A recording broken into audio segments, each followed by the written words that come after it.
주는 그리스도시요 살아계신 하나님의 아들이십니다. 천하의 구원 얻을 오직 한 이름, 예수 그리스도. 주님 오시는 날까지 그리스도를 말할 것입니다. 그리스도를 높일 것입니다. 그리스도를 증거할 것입니다.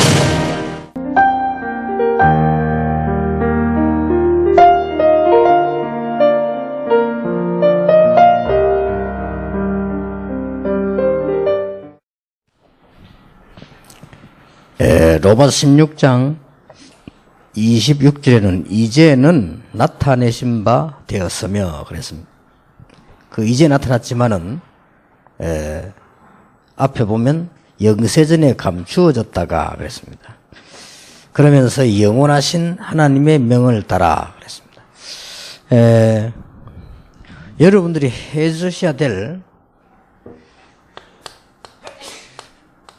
사역 가운데 제일 중요한 게 이게 방향입니다. 아무리 훌륭한 사람도 방향을 못 맞추면요, 그때 가서는 실패하게 되죠. 아무리 잘 뛰는 사람도 방향을 맞추어 뛰어야지. 방향이 안 맞으면 그래 됩니다. 그래서 늘 여러분들은 그 세 가지 방향을 잘 알고 있어야 됩니다.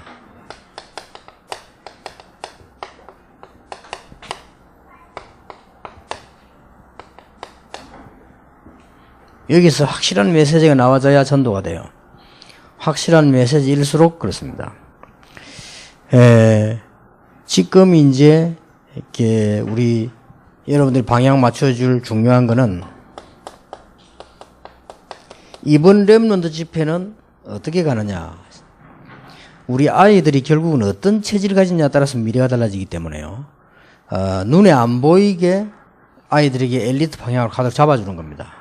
이번 렘넌트 집회. 그래서 개인 미션홈에 홈스테이를 하게 만들고, 그 다음에 선배들, 대학생, 청년들 불러다가 조를 짜게 만들고, 같이 거기 캠프 들어가고, 이렇게 합니다. 그게 아무것도 아닌 것 같아도, 부모님하고 얘기 듣는 것도 중요하지만, 좀 괜찮은 선배들 옆에서 얘기 듣는 거, 그게 굉장히 중요하거든요.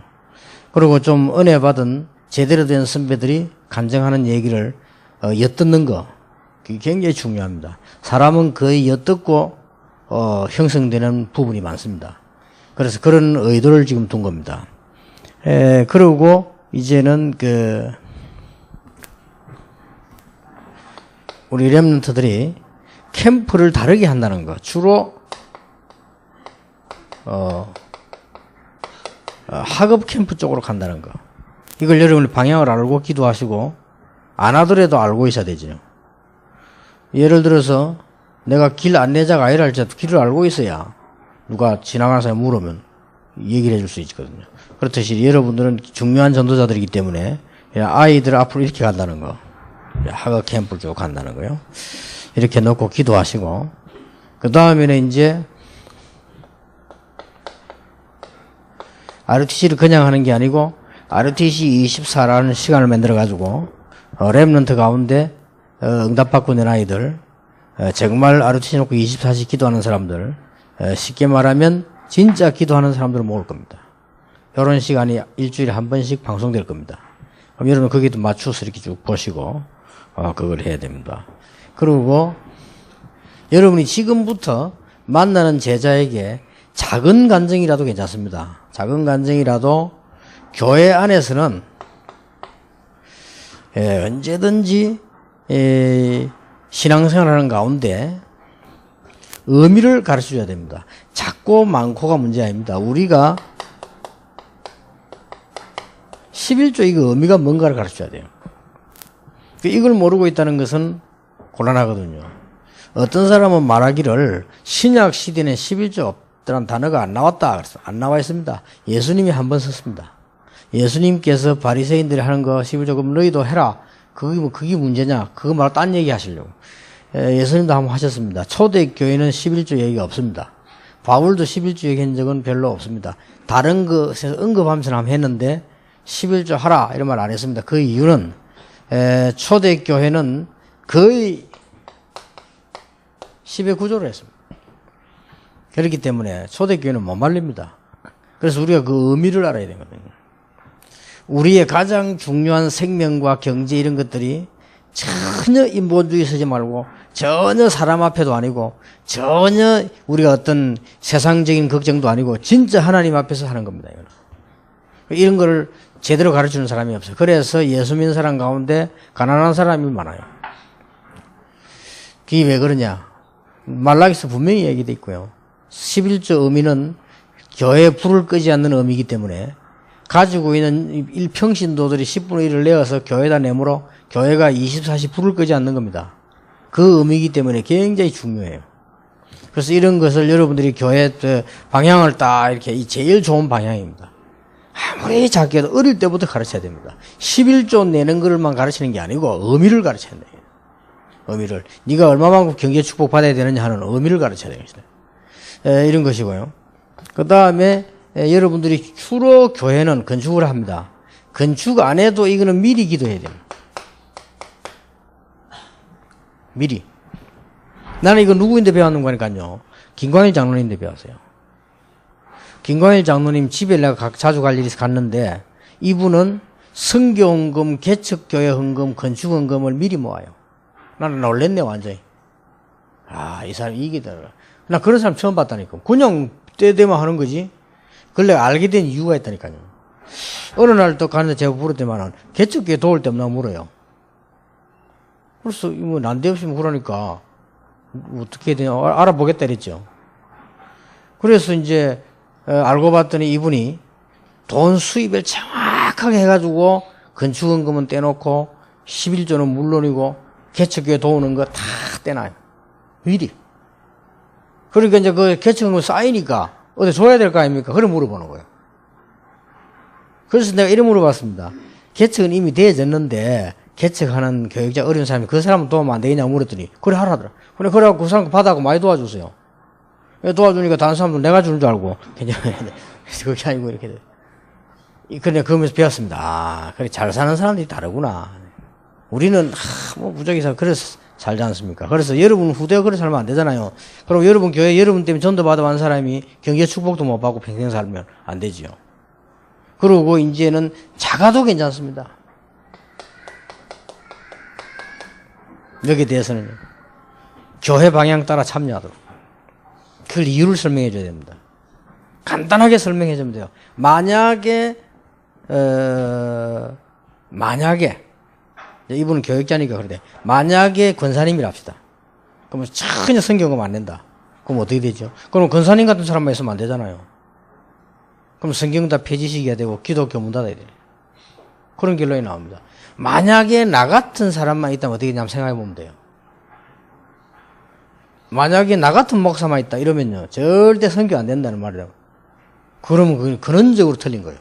그래서 이런 얘기들을 돈을 많이 내라 우리 자꾸 이래 가르친다 지금요. 그러니까 부담이 돼요 교인들이. 그러니까 새신자 가운데서 은혜 받다가 표시 안 나게 어디서 스탑되느냐 헌금에서 스탑됩니다. 그렇지요. 내도 인간적인 힘을 낸다. 그럼 더 문제입니다. 아 내가 돈이 좀 있어 기분 좋다 말이야 헌금하자. 그러면 그건 더 문제잖아요. 아니면 누가 교육자가 설득시간 낸다. 보통 문제 아닙니다. 그러니까 딱 근원적으로 이거는 설명해 줘야 돼요. 이 세 가지는요. 그리고 교회 방향을 다 처음부터 맞추도록 그렇게 해줘야 됩니다.